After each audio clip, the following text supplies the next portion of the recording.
Hello there. Welcome to the full moon, the pink moon, wearing pink, in Libra.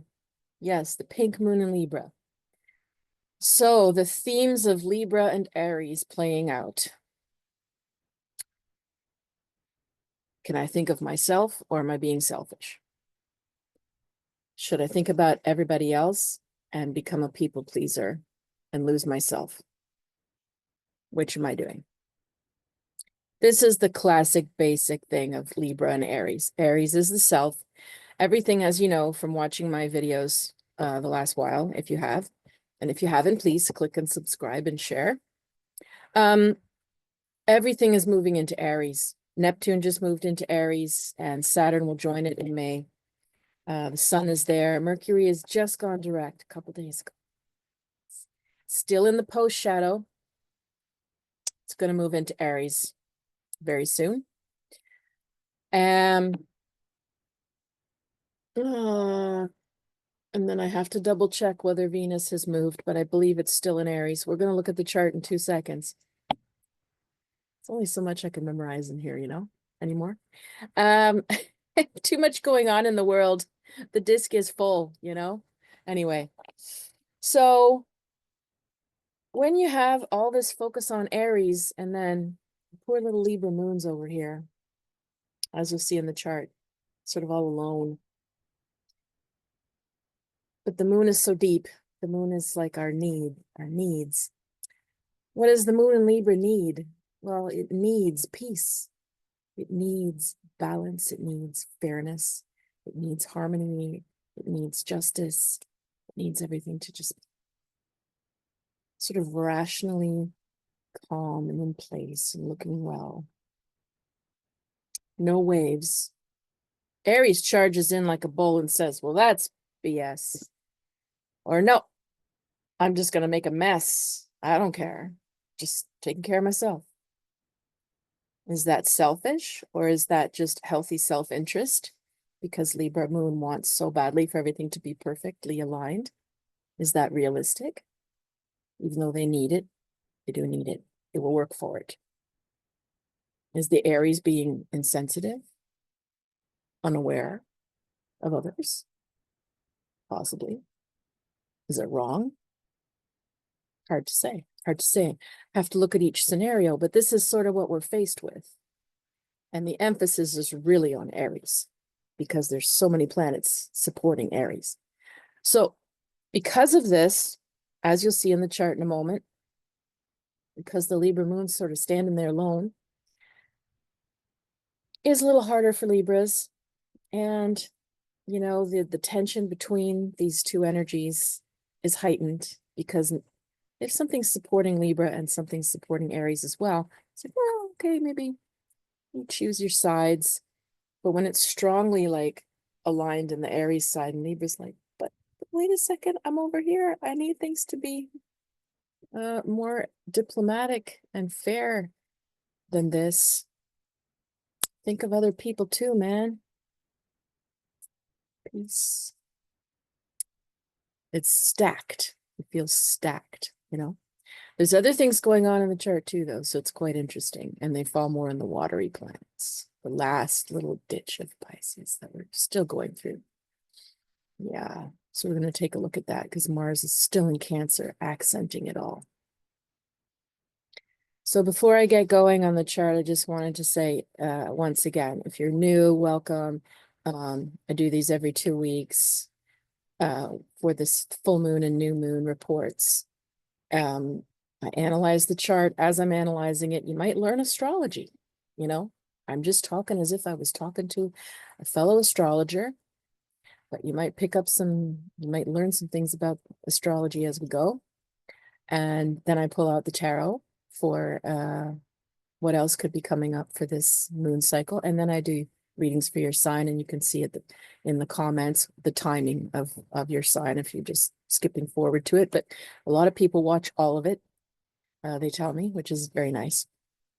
I have Intuition Circle coming up at Le Nom de Village. It's in Pointe Claire Village if you are in Montreal area. It's in the West Island. And I'm looking forward to the next Moon Circle. And I've also got a workshop at the Nom de Village coming up at the beginning of May on dreams. Yeah, maybe a lot of you are having heightened dreams lately. Or maybe there's just some dream in your life that you've never been able to understand. We're going to talk about how you can help yourself dream more or calm them down or make sense of them, how you can bring more things into your life by manifesting, by asking for answers in your dreams. So it's not just interpretation, it's also messages and manifestation and what's real and what's not. So you might want to look for that. You can sign up for my newsletter down below or follow me on Facebook to get the ads for the events. And if any of you is looking for a reading, then I am available. So you just message me on any of the platforms that you see linked below, and I can help you out. All right, let's take a look at this chart.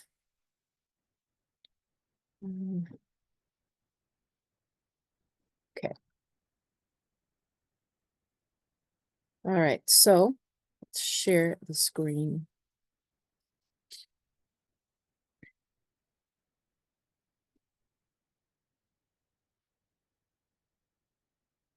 Here we go. Oh, you're kidding me. I didn't press record. Oh, yes, I did. Right.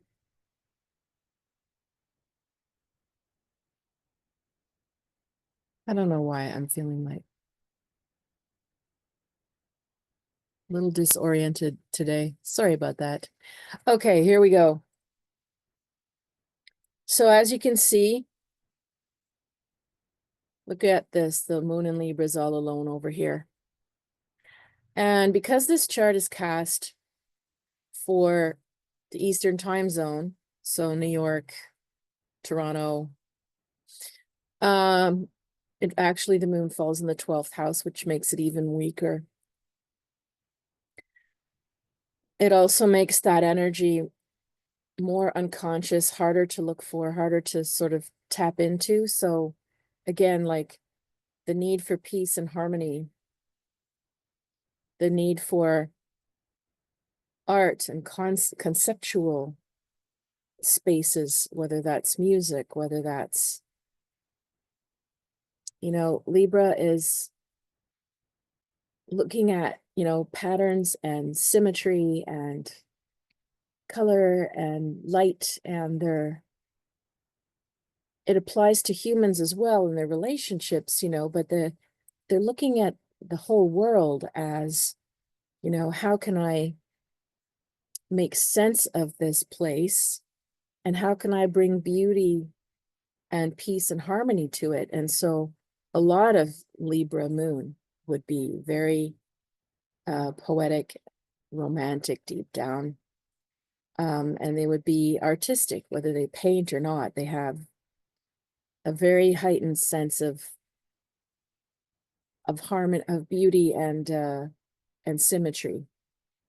And as I said, color and light. And so, and sound. And so they're able to really tap into, you know, what is off, let's just say, in the energy or the decor or the dynamic.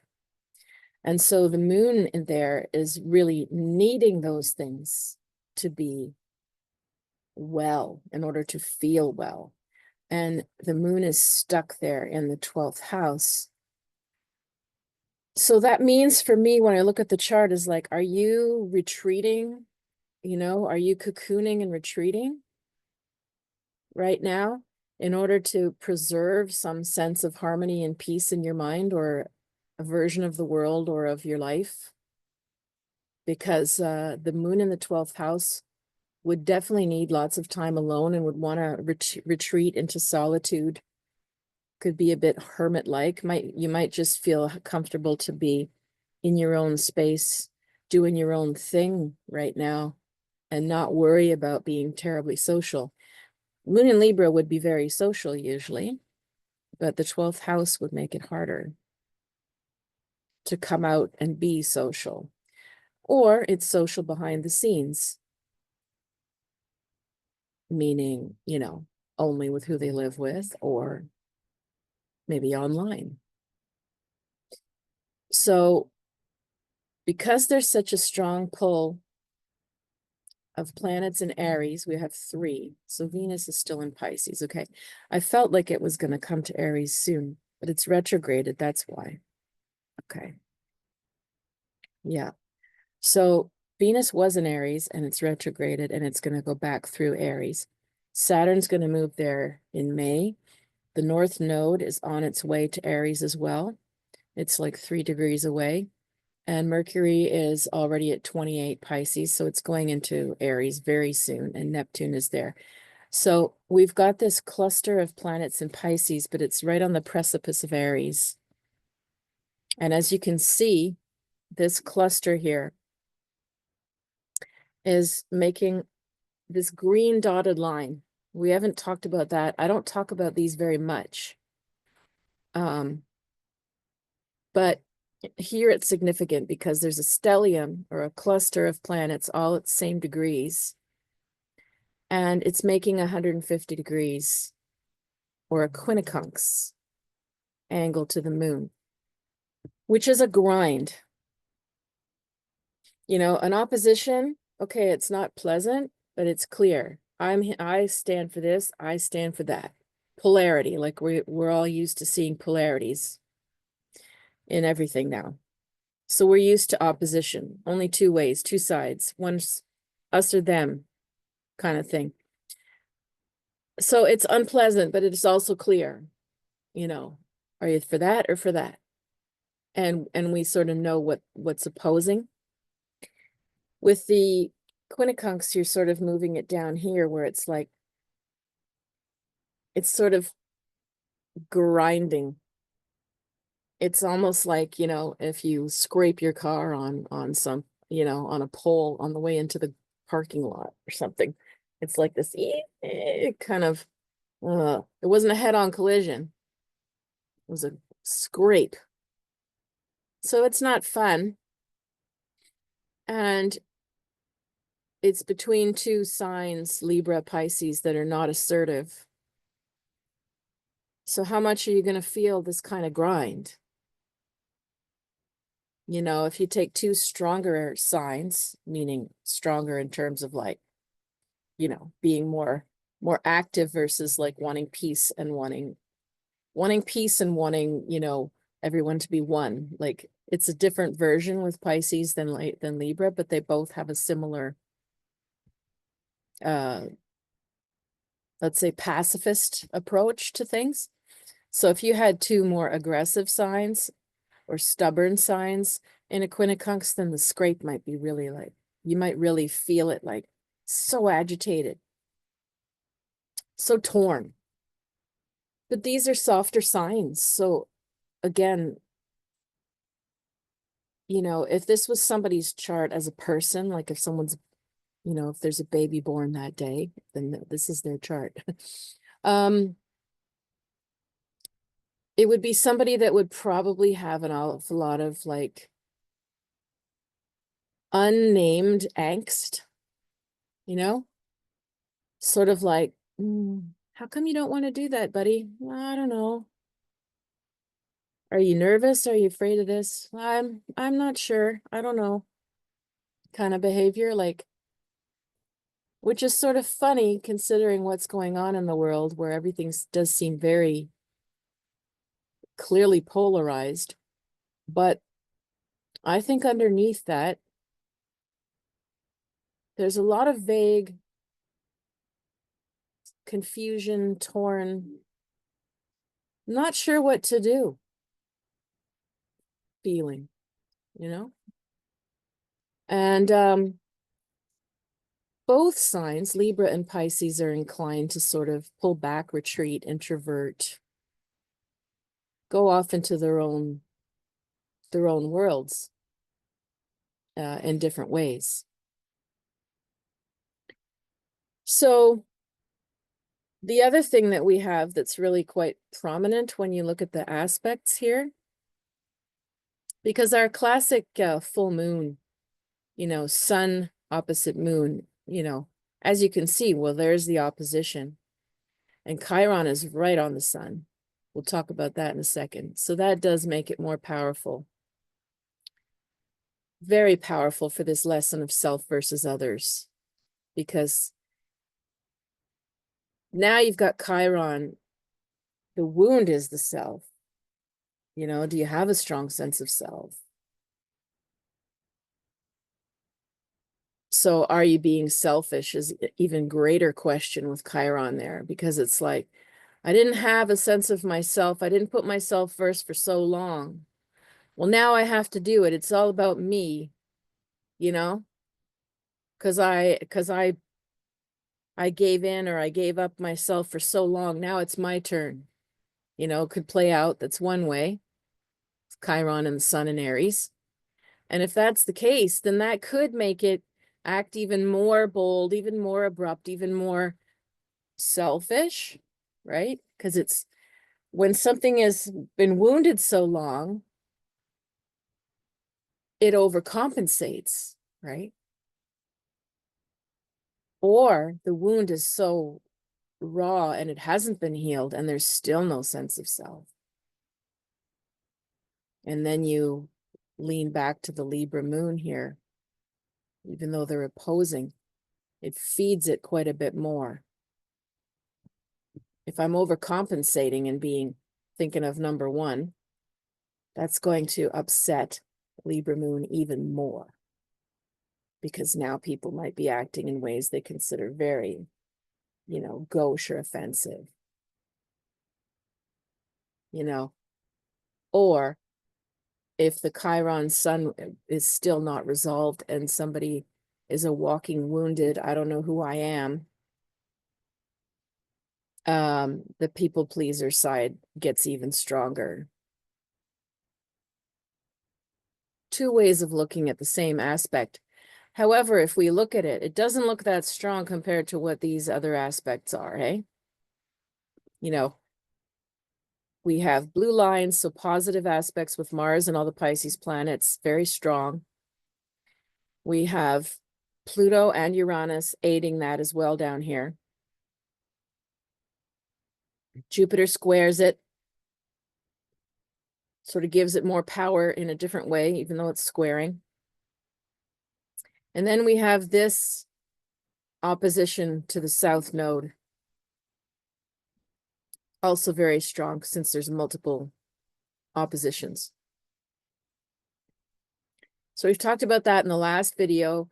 So to reiterate, like a South Node in Virgo has been, you know, a healer, a hermit, a monk, a nun, has been a surgeon, has been somebody who serves the public, somebody who's up, you know, kept up all of the stringent, detailed, meticulous work that it takes to keep things in place, to serve well. It's, you know, very perfectionistic and highly detailed and meticulous, and it's, you know, likes things to be named and, you know, very clean and clear and scientific kind of energy. It can also be a very grassroots type of energy too, but it's got this purist feeling. Virgo wants to keep things pure. So how do we do that? Well, you keep it clean, you keep it organized, you put a name on it, you know what it is, you know how it interacts with other things. Right? Grassroots things, movements want to keep things pure. Then it's falling in the house of the 11th house, which is communities and groups. And so again, organizing and grassroots stuff is also trying to keep things pure, like taking away, you know, trying to supersede the values of, you know, pure capitalism or just pure tech or innovation. It's trying to keep things yeah, pure in terms of how it looks at the world and from a natural point of view. And that's the South Node. That's where we've come from. the North Node, or where the direction karmically we're going in now is in Pisces still. And Pisces, everything sort of blurs and blends. Pisces is going on inspiration and faith and philosophy and compassion for all and the suffering of all, and that we are all one. And it can also be the martyr with Pisces, where you sacrifice yourself, or somebody sacrifices in order for the greater good. Because the Piscean age is what we have left. And we're in the Aquarian age. The Piscean age was the age of Christ, the martyr. So you have this cluster of planets in Pisces still. And you've got Mars now also helping it out in Cancer. So there's such a strong emotional pull in this chart that it feels stronger than the full moon opposition. So although you might be struggling with yourself versus others, pleasing versus going your own way, mediating versus being blunt, being diplomatic versus just calling something as it is, the water planets supersede it. So how would Pisces and Cancer deal with the same situations? Well, Mars is square the moon here in Cancer Libra. So Mars and Cancer would sort of go against the Libra moon. Mars and Cancer wants things to be very sort of emotional and nurturing and comfortable. And it's sort of like, in its best aspect, could be very protective and parental. Could be very thoughtful or nurturing, attentive. But it could also be, in its nasty side, can be clingy, can be manipulative, can be indirect about what it wants. And so you can see how that would sort of go against Libra's desire to sort of be in this,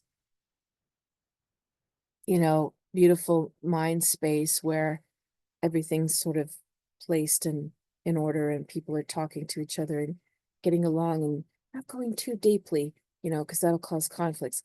Mars and Cancer is like raw emotions, and it's like, what do you mean? I need you now. I need you to talk to me. And then Libra be like, whoa, stop with the neediness now. That's going to bring a problem. So Mars and Cancer would deal with issues by being very deeply emotional, nostalgic, again, could be manipulative and clingy.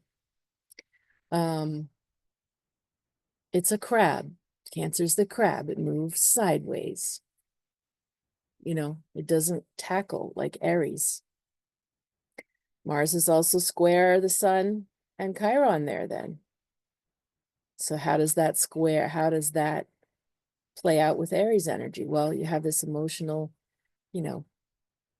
like, oh, I'll just give you a hug if you need and you've got Aries like, hey, bro, I'm good. No emotions for me, please. Huh? Mars and Cancer, what are you talking about? You need somebody to take care of that. I'm here. Tell me how you feel. It's all right. I can handle it. I'll go get help. I can stitch up your wounds. Aries be like, I can do it myself. Don't need you. Didn't ask. When they're squaring each other off like that, Aries' independence is threatened by Cancer's nurturing ability, by its emotional side. Feels terrified, like, oh, if I let my emotions down, if I admit I have any, I lose my independence.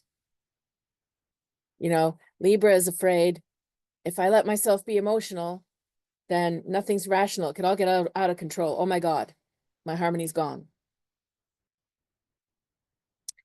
So that is also playing out right now. But the strongest aspects that are positive are where Mars meets Venus, Saturn, North Node, Mercury, and Neptune.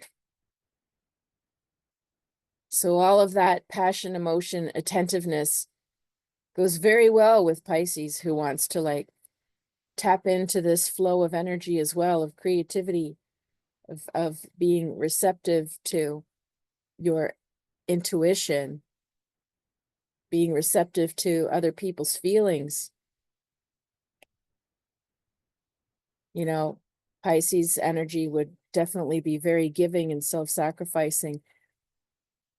And with Mars in Cancer, I mean, I don't know where we're seeing this play out in the world right now, but this is a very caring aspect. This is like, this could potentially be a very, let's say, a very humanitarian or generous act. I'd love to see that happen.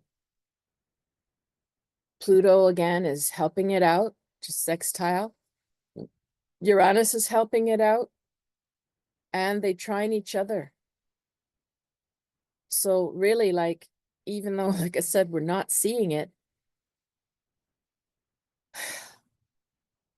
an amazing act of generosity, philanthropy, sacrifice for the greater good would move things forward for everybody the fastest. Jupiter comes along, squares it off, but again, it's sitting in Gemini, sort of alone. It is trine the moon here, and it's sextile the sun in Aries, so, and it's in the 8th house.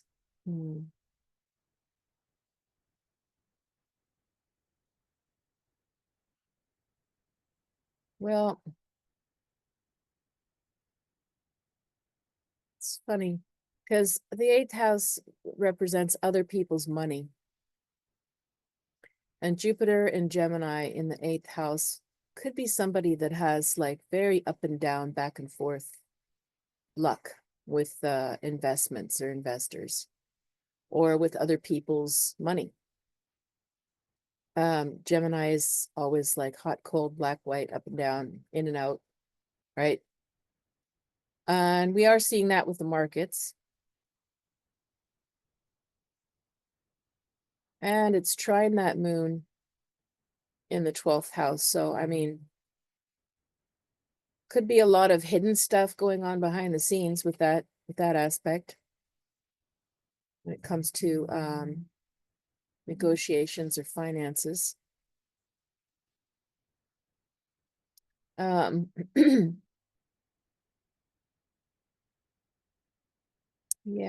well, that's interesting. It's not quite a trine, but it was almost. Actually, I wonder if it could be. You know what? It really should be. That's only 6 degrees. 27 Virgo, 3 degrees Aquarius. Yeah, there really should draw the aspect line here. There's in my opinion, there is a trine between the South Node, Uranus, and Pluto, all in the Earth signs, which would strongly move things forward when it comes to this connection to the North Node as well. Teaming up these energies with systems and financial or very tangible things, teaming up, and again, acts of philanthropy, building something on behalf of others, harboring others. You know, Pisces is going to take in, you know, the classic sort of stereotype of Pisces is like a cat lady. You know, somebody who's paying for like the vet bills of 7 cats, but can't pay her own rent because she's more concerned about the cats. You know, So this is interesting because if there's an Earth trine, that bodes well for finances or for material goods or for supplies or for buildings or something. And then it's put towards all of this Piscean energy could be, yeah, very strong act of care or donation or a powerful gift to people. So I have no idea where we're going to see that, but let's hope that we do. All right, let's take a look at the tarot.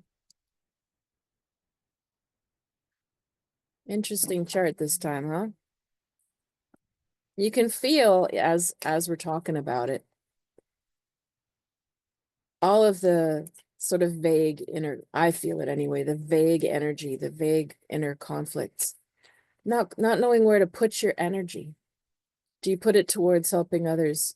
Do you cocoon yourself like the Libra Moon and just do your own thing and stay in your own head?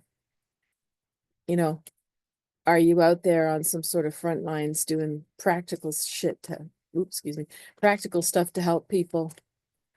Or are you this Aries thing, like looking out for number one, trying to find yourself? You know, all of these things are, it's like the chart even feels like there's 2 or 3 layers of cake on each other, you know? Which one are you focusing on? It's hard to feel the integration of it all right now into one clear thing. So you're probably going to be feeling torn yourself. So let's take a look at if the tarot has anything else to add for us. And definitely want to burn my sage.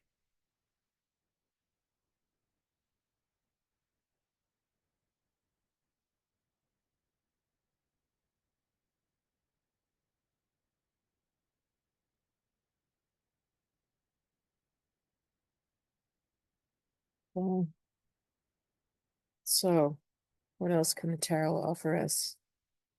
5 of Swords. Okay. Well, 5 of Swords is about conflicts with people. It says defeat right on the card, and it's Venus and Aquarius. So it, as you can see, each sword has a different handle or hilt.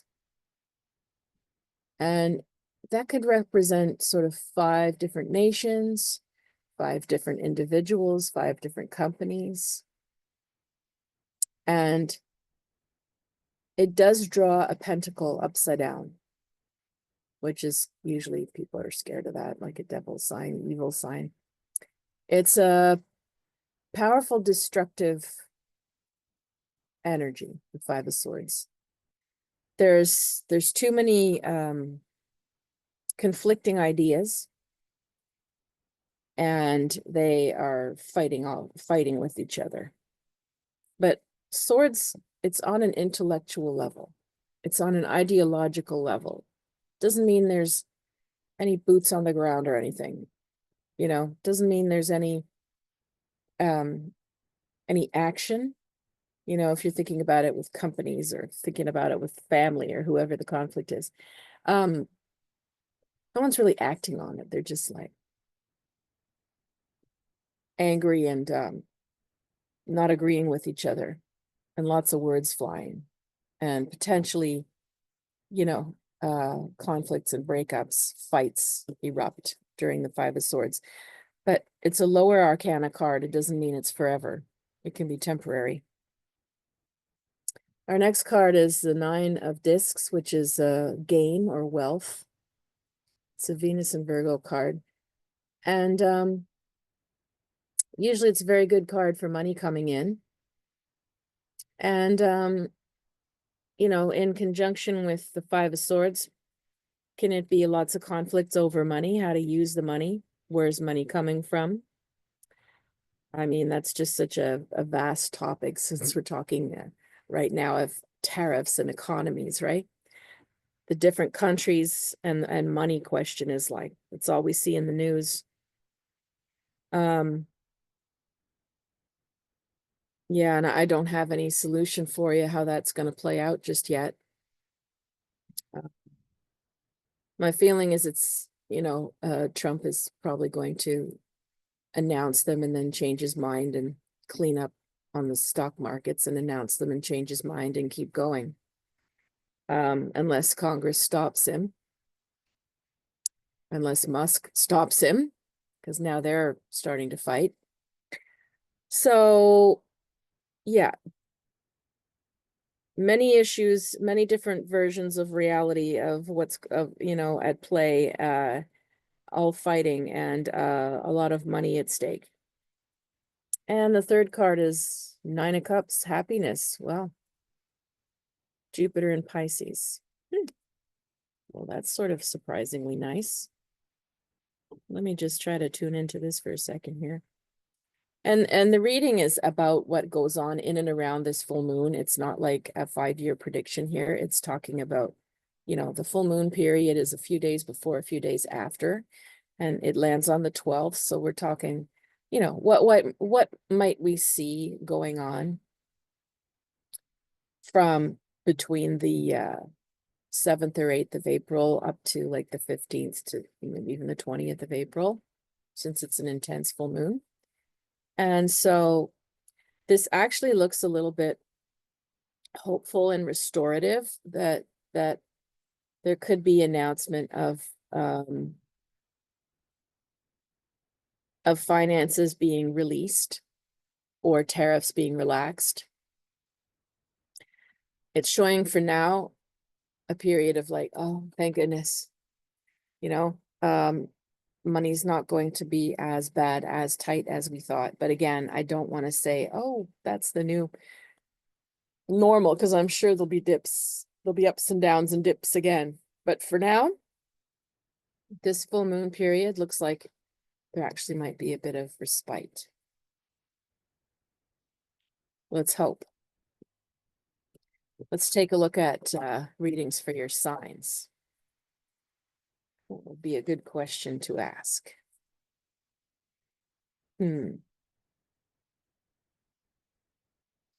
I sort of feel hopeful for some reason about spring.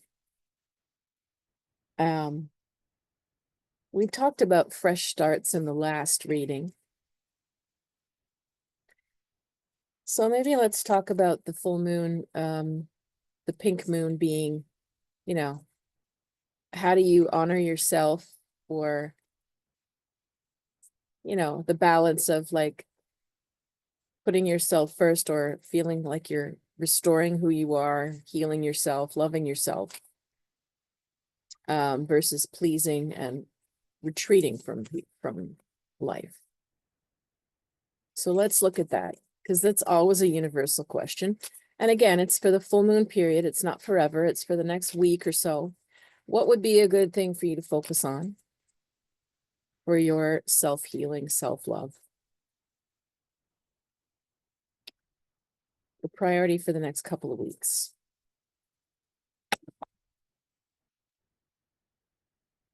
All right, Aries.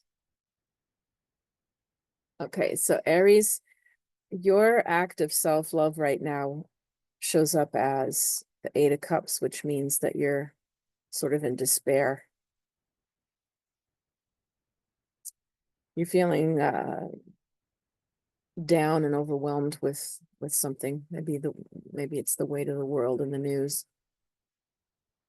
So again, Chiron's sitting right on the sun, and it makes it harder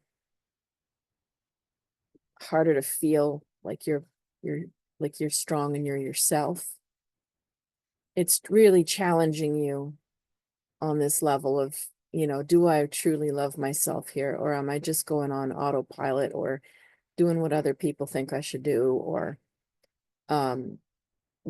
reverting back to things, that ways of acting that haven't served you in the past.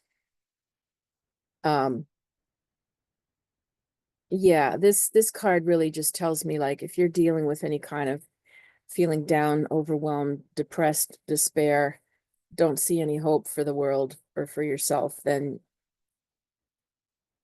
I would suggest like asking yourself, well, how long have you been feeling like this? Is this like a buildup and accumulation in your life? And it would be, you need to turn to things that give you some sense of hope, some sense of peace or harmony in your life. You might have to go back to an old TV show or movies or music that you know, to help you remember a time when you felt good, when you knew like, yeah, that's who I am. That's who I am. I'm going to go back and reread the books and re-listen and rewatch the things that were going on in my life at a time when I felt very strong and knew who I was. Otherwise, it would be to reach out for help, and it would also be to realize, just remind yourself that everybody's feeling this way right now. It's not just you. You are definitely not alone. That everybody is feeling some sort of weight on them right now. So to connect with other people over this. All right, Taurus. What do you need to do for self-love right now? You got the luxury card, Moon in Cancer. So you need some rest. You need some sleep. You need to eat well. This card has so much water. I'm going to say like, maybe you need a lot of water. Maybe you're dehydrated. Maybe you need to flush your system. Maybe you need to get in the water if you can somehow, whether that's more baths, whether that's showers, whether that's swimming pools. It feels like to be well right now, you sort of just need a time of rest and cleansing, literally, physically, scrub, exfoliate, soak, hydrate, let go, let go, let go, let go of any stagnation, or accumulated energy that you've had. So, I mean, that's a very nice message. That's sort of a fun one to do, right? Pamper yourself. But pamper doesn't mean indulge in your addictions or indulge in like letting yourself binge eat or binge watch or whatever. No, it's definitely like a higher level of self-care. And it's not like going overboard and being all like, anal about the perfect supplements and the perfect, eat this at this. It's not about that either. It's some sort of flow of like, let things wash through you. Let go of stuff, let go of accumulated toxins, but in a nice, like it's a Cancer card, it's a luxury. Like you can cleanse yourself by going for walks and breathing fresh air, drinking more water, eating less, crappy food, and letting yourself sleep more. Very simple. Gemini, what's your act of self-love for the next couple of weeks? You've got the art card, so you've got a lot going on your plate. Jupiter's still there, right? You're still busy. You still got tons of things that you're trying to get done and do all at once, and you're probably enjoying yourself. It depends on whether whether you've gone overboard and you're trying to do too much, but it looks like, the art card is I like it. It's always gives me this magic feeling of like, you're creating something, you're mixing something, there's some alchemy going on. Something is about to happen, and it's sort of like, all about the timing. And so I'd say for you, like the self-love thing is like, keep yourself feeling, if there's something making you feel excited right now, there's something making you feel like a bit of intrigue, like this might happen and I might be able to, or I want to learn this, or I'm gonna do this next. Like whatever's giving you that sense of like, I'm creating something bigger than me. I'm part of something bigger than me. That's what you need for the next, well, maybe longer than 2 weeks, but for now, for sure, for now, try to stay in that headspace and maximize the Jupiter cycle for yourself so that lots of things can manifest for you. Cancer, what is your act of self-love over the next couple weeks? Oh boy. Death card. Okay. Okay, this is going to be a bit of a powerful message,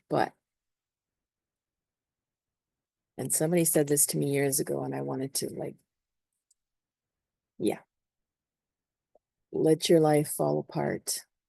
It'll be good for you. Let your life fall apart. It'll be good for you. I was ready to throttle this person, but they were right. When the death card comes, something that you think is smooth sailing, going along fine, that's what it's going to be. Great. That's what I want. The rug is going to be pulled, and you will feel like that's it. It's over. Something's over. And you go through a bit of a death, and it's not a short, it's not a long feeling.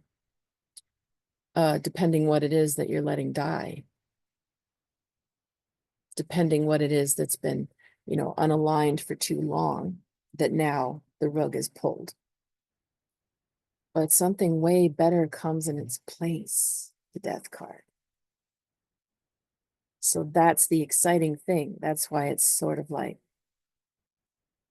if something's falling apart, whether it's a job, whether it's, your idea of yourself, whether it's, God, there's so many things. Whatever you keep doing and doing and doing, the same habits, whether they're with people or your self-discipline or lack of, it's like, it's not going to work anymore. You have to let it die and have to let something else come in its place now. And so it does liberate you in the end. So, for Cancer, you've got Mars, you've got Mars and you've got Libra Aries planets all like squaring off if you're born near the end of Cancer signs. So like mid-July up to like that July 20th or 21st, you're feeling it the most. You're also feeling like all the Pisces planets helping you out too. So in one sense, if anything is really sort of falling apart, it's actually falling into place because there's such a large trine with that stellium helping it out. So, yeah, let something fall apart for something better to come in. Leos, what is your act of self-love over the next couple of weeks?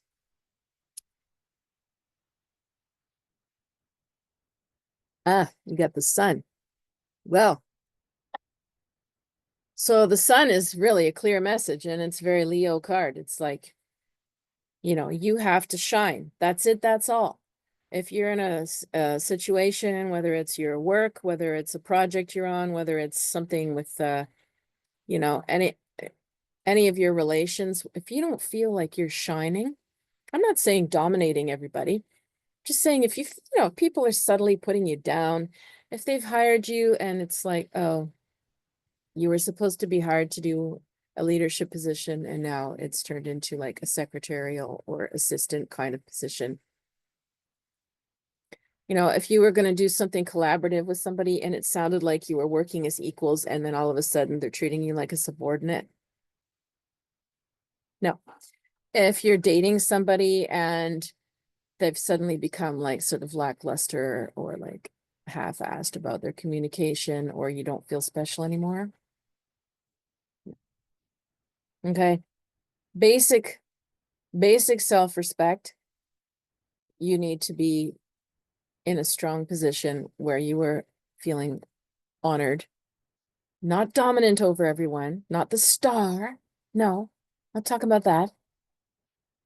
But basic appreciation, self-respect you have to feel in all scenarios right now. So your act of self-love is you have to shine. And even if you're in a conflictual thing, okay, and it doesn't feel very shiny, you still shine if you have your dignity and you stand up for yourself. If you say, excuse me, I thought that we had this mutual project going on, I don't really feel like you're hearing my side or that it's a very collaborative anymore. So yeah, it's not a fun scenario, but that's how you shine, is you say, hey, excuse me. You show some courage. You show that Leo lion courage and you go, hey, this isn't what we said. This isn't, no. You have to see me in a certain light, treat me in a certain way. Stand up for yourself. Whew. Virgos, what is your message or act of self-love in this next couple weeks? Nah, Venus and Aries. Completion. Four of Wands. So you need to be thinking of yourself more versus pleasing and extending yourself to others for now. And what I love about this card is that it's a golden circle with a fire. And you can see it as, you know, each wand is either a goat or a dove. And it's interesting because the goat has all kinds of symbolism in the occult, you know. It's very powerful, and it can be seductive. And then you've got the dove, which is peace and softer, right? And they're all sitting at the same fire. And they've got a golden circle around them. The fire is burning strong, but it's not out of control. And the golden circle is a protective circle where anything can happen. It's green outside. It keeps the fire from spreading. It's all very contained, right? That's why I love that completion feeling. And Venus and Aries, they put as that, which is very cool because Venus is going to go into Aries in a few days.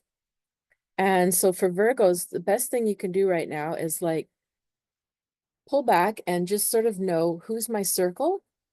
And if you want to sort of sit around in circle or sit by the fire or let things brew amongst your contained circle, that could be anybody, your friends, your family, you know, a team at work, something you're doing on the side for a project, could be anything. But you just, it's sort of like, it's not excluding like you're in and I'm out. No. It's like I'm honoring myself by discerning who my inner circle is. And that's it. Define your inner circle. Who's your inner circle right now? I love that message, actually. That's awesome. Libras, happy full moon. Might not be so easy. As we said, your Libra moon is all alone. So let's see, Libra, what is your act of self-love at this time? And of course, wouldn't I pull the Justice card, a Libra card?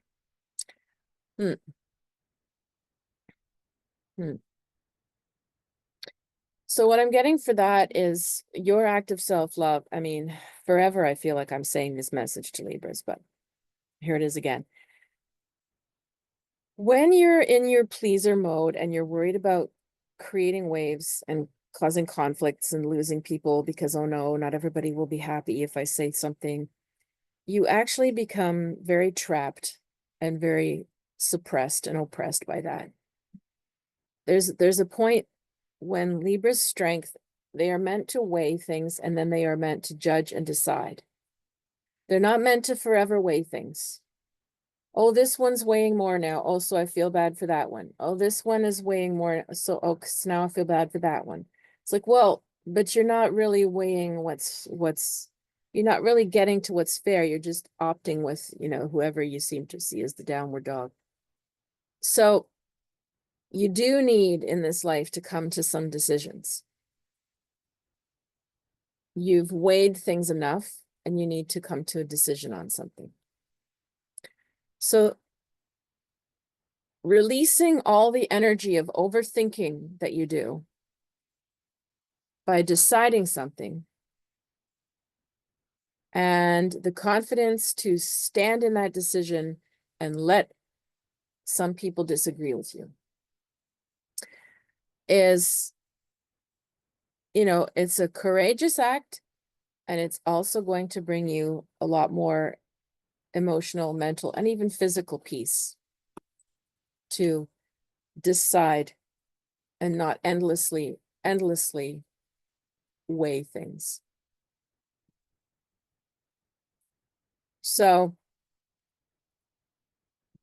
that's an act of self-love. Make a decision. Come to a conclusion, even if you don't tell anybody. Even if it's just in your own mind.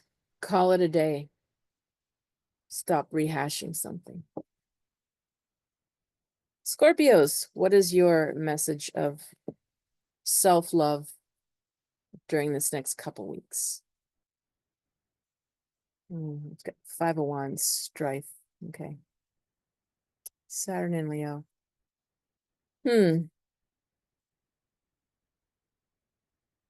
First thing I feel is just that there's some people around you with some real mighty big egos. And that might really be bothering you.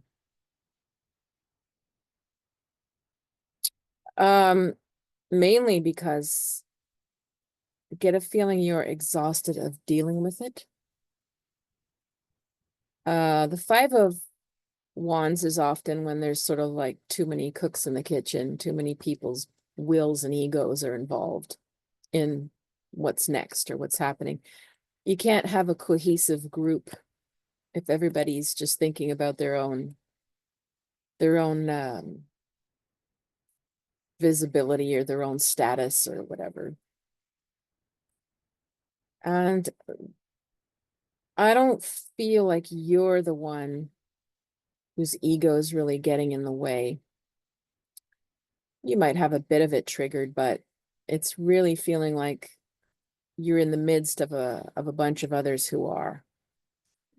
And you might be tired of sort of trying to work for the greater good or cohesion of everybody. It might be time to just sort of let somebody step back and let some people just sort of duke it out.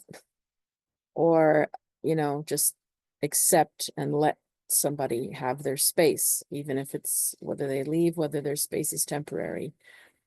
Because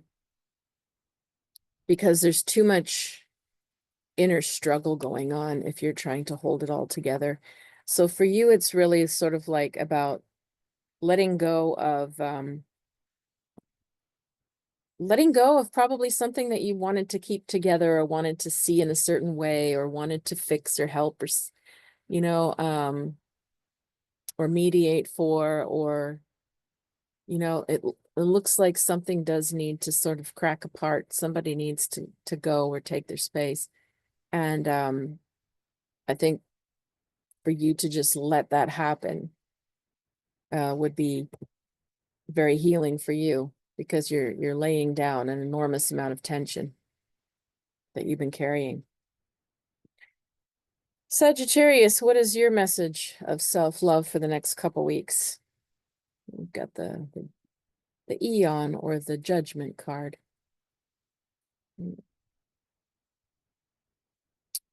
Well, it looks like you're facing a bunch of different layers of yourself right now. Maybe it's hard to see on the camera, but you have this central figure here. You have this Egyptian kind of shaman person in the center, and then you've got a child as well, and babies down here. You've got this overarching female figure here. This is like many, many, many, many layers of the self. And it's sort of like torn between your sort of like the main figure that we see is sort of seems lost or innocent, completely transparent, even though there's lots of change going on. The shaman, the Egyptian shaman that's sitting inside is, of course, very powerful and wise. And, the children or the babies that are sleeping at the bottom, sort of, they can represent many things. It can be yourself, aspects of yourself that are breaking out of their shell and wanting to grow and wanting to come to fruition as, so there's all these layers of yourself that you're looking at right now. And usually this card, I almost always, like 99% of the time, tell people it's time to come out and declare something of your truth to people or of who you are to the world, come what may. But I'm not getting that this time. I'm really getting that in order to love yourself, you need to really sit with yourself and just acknowledge all these different sides of yourself for now. You know, when I'm in this scenario, I act like this. When I'm in with this kind of people, I'm really strong. When I'm on my own, I feel completely different than when I'm with my family or with my coworkers or when I'm doing my hobbies. Like I have all these multitudinous sides to me, you know? And it looks like the best thing you could do for self-love right now would be just to like let yourself be all of them and just observe and maybe journal. There might be some sort of decision or declaration or at some point down the road, but it doesn't feel like it is for now. Be patient with that. Capricorn, what is your active self-love for now? The next couple of weeks. You've got Moon. Okay. I feel like there's a lot of things bothering you. You're taking on the weight of the world or the weight of some aspect of people, or I don't know, like I said, when you're taking on collective energy, it could be anything from your neighborhood to the whole world, to your immediate family and friends, to your coworkers or the place you go out every Friday, you know, but you are taking on the weight of something that is very dense and heavy and that is not all yours. The moon can represent all kinds of things that we don't want to look at or see, but they're there. You know, sometimes the moon can represent, let's say, mental health issues and addictions. And even if we don't want to talk about it openly, it's there. It's there whether you want to say it is or not. You know, corruption is another one with the moon. Deception, corruption, sleight of hand, betrayal, illusions, smoke and mirrors. And that might be really weighing on your mind as well. You might be processing it or seeing it more than ever before. And so your act of self-love would actually be to just detach from this for a bit. Detach from that scenario or from thinking about this so much. It feels like it's dragging you down more than it needs to because it's beyond your control for now. So, and if you fall into that category of any of the things I said, then your challenge would be to heal. You must remove. You have to start to tackle removing yourself from that. You know, if we're talking about addictions or gambling or whatever, we're talking about being involved in or around things that are not healthy or ethical. You need to start detaching, start the process of getting better. But overall, it feels like the weight of the world is just way too heavy on you. So you need a break. Aquarius, what is your active self-love for these next couple of weeks? Got the High Priestess. Hmm.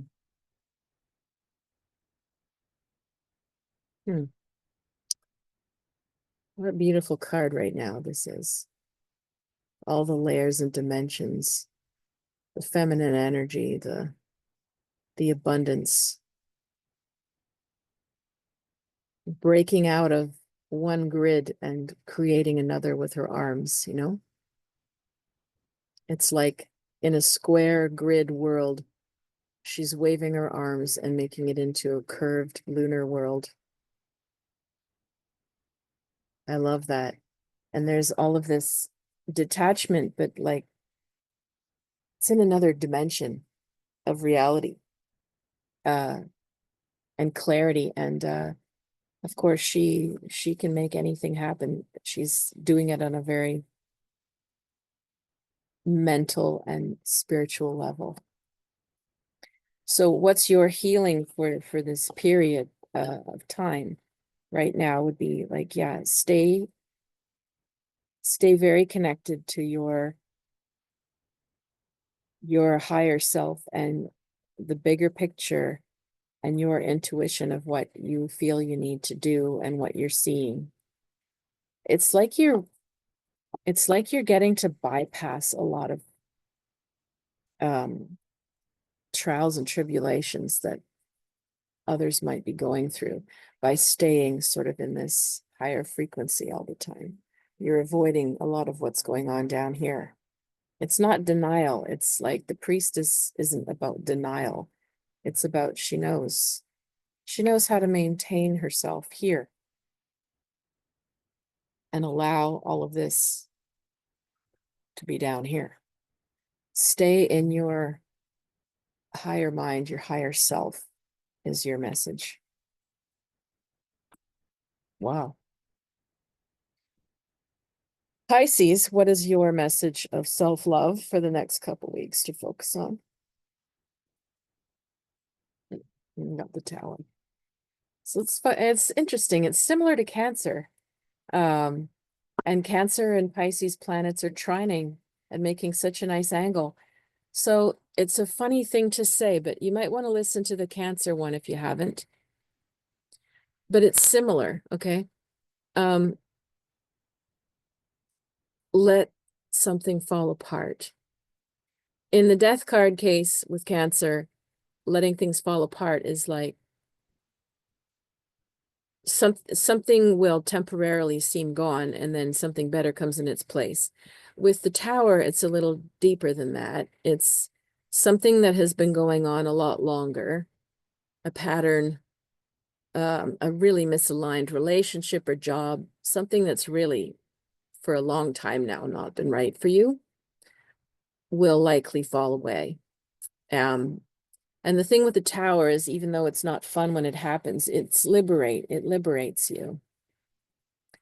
So, and it's funny again, because like I said, Mars is trining all these planets in Pisces that are emphasizing you. So you might be saying, why would things go to crap if all the planets are on my side? It's not actually. With that much alignment in the skies, in the heavens, it will bring you into alignment with it if you allow it. And therefore, if you're not supposed to be with a certain person who's toxic for you, how is that aligned? So yeah, it sucks to break up or have them leave you or whatever's going to go happen. But it is more aligned to bring you into a healthier space and release you from that relationship. That's how it works. So for Cancer and Pisces, there's a big alignment going on here. And actually even Scorpio had the Five of Wands, which was like letting something break apart. It just wasn't as dramatic as Cancer and Pisces.